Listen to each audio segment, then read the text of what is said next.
Good morning everyone. Welcome back to the channel. If you are new on the channel, please do subscribe the channel and share and like the video. So let's start the video for today. How to speak in English. Everyone knows that if you want to speak in English, you have to practice. What you have to practice? It's reading. Reading is a must do activity if you really want to speak in English. If you want to speak in English, so you have to practice reading every day. Just don't waste your time, start reading day by day. Follow our channel. We will tell you that what is the correct way so that you can speak in English fluently and confidently in front of everyone. So let's start the video. So just don't be confused, just buy a newspaper. Just buy a newspaper and start reading editorial page of newspaper every day. Spend at least 30 minutes. You just have to give me 1 hour in a day, and I will tell you that you will become a good speaker in just 30 days. So, the first thing I would like to tell you, start reading newspaper. Try to find out editorial page and read. Second thing, listen. Listen at least 15 minutes. You can listen English news channel. And finally, try to speak in English with the people, but try to speak with the people those who understand English. Do not speak with the people those who do not understand English.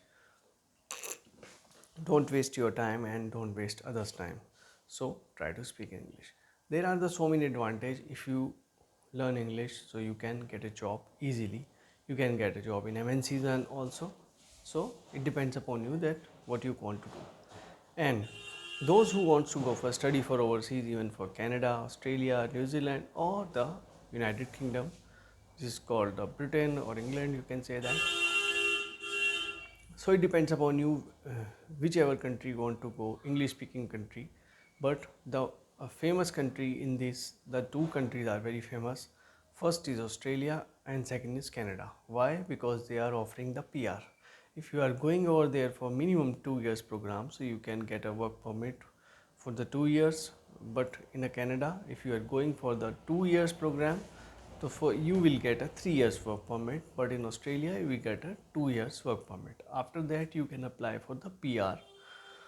If your profile is expressive, if impressive, so you can get a permanent residency in Australia and the Canada. So it depends upon you that whichever country you want to go and you want to study over there and you want to stay over there. So it depends upon you. It's all about your choice. Both the countries are very good, but there is a one advantage in the Canada, that while studying in Canada and working in Canada, you can also go in the United States for working. So because of the policies between the Canada and the United States are little linear, so you can go over there easily. But in Australia, that if you have the Australian passport, so you can travel anywhere in the world without a visa. So that is a very powerful passport, we can say that, for the Australia. Population very less, just around 2 crore population, whole of the Australia. Mainland is the coastal area. People mostly lives in the coastal area because of the temperature over there. So Australia is also a livable country. Canada, if you talk about Canada, there are the snowstorm is over there. There is a very temperature is very much high. If you talk about in the May and June, the temperature is around 10 degrees Celsius.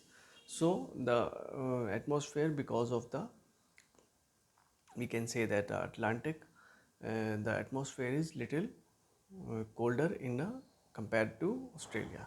But it depends upon you wherever you want to go, whichever country you want to go. So let's start today that how to speak English. We will make a scenario for you, like you are visiting an airport and you have to speak in English, but you are not familiar with English. Now you are going for the check-in over there, and the person is asking that please show your tickets, and you are sure you have to show a ticket because you understand that what is the ticket. Show your passport, show your immigration letter and all that, show your boarding pass. And for the boarding pass you have to go online, and you can, by the help of your tickets, airline tickets, you can get your boarding pass, and you can enter in the flight and can enjoy your travel time. If you are going like sitting in a airport, in a plane, and the air hostess usually ask you questions in English, you it depends upon you that you understand or not. You can also but pardon also, but if you find like a flight in a British Airways or the Etihad Airways or the Lufthansa, so they will speak mostly in English.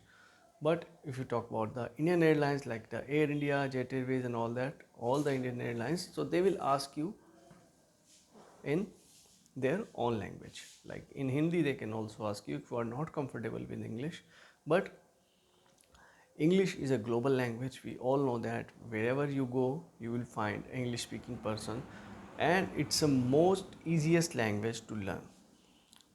So that was the scenario which happened with mainly people that go in the airport and find the problem while speaking English. Like if you are going for an entrance exam for the CAT, like I would like to tell you about. So for the CAT, you have to qualify the CAT for the MBA admissions and all that in the IM. After that, you will have to enter the GD round. After the written test, you will have to enter the GD round. The GD basically happened 100% in English because they want to check your boldness and your communication skills. And the last thing happens over there, the interview. Interview also depends upon your confidence, your knowledge and communication skills. What other person wants to ask you. They want to check your knowledge. Are you familiar? Are you know little bit about that course?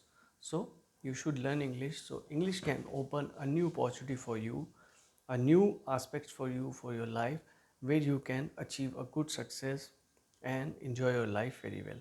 So there are so many advantages. Like if you want to go for the like MBA program, so you require to be a good communication skills. If you want to go for the MNC jobs and all that, for the global sector, so you have to learn English. And if you want to go for the study for overseas, so you have to if you want to go for study for overseas, so then again you have to study with your English. And I would like to say that in Australia recently, I would like to share that news with you.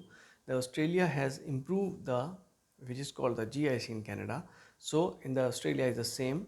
You have to deposit in your saving account minimum 16 lakh rupees, which was previously around 10 to 12 lakh, but it's now 16 lakh rupees, which will cost you around 3 to 4 lakh more than the previous policy. So it is little costlier for the student, those who wants to go over there for studies. But I would like to tell you that if you get a good bands in your IELTS and TOEFL score, so you can get admission in a public university where the fee structure is little lower than the private university.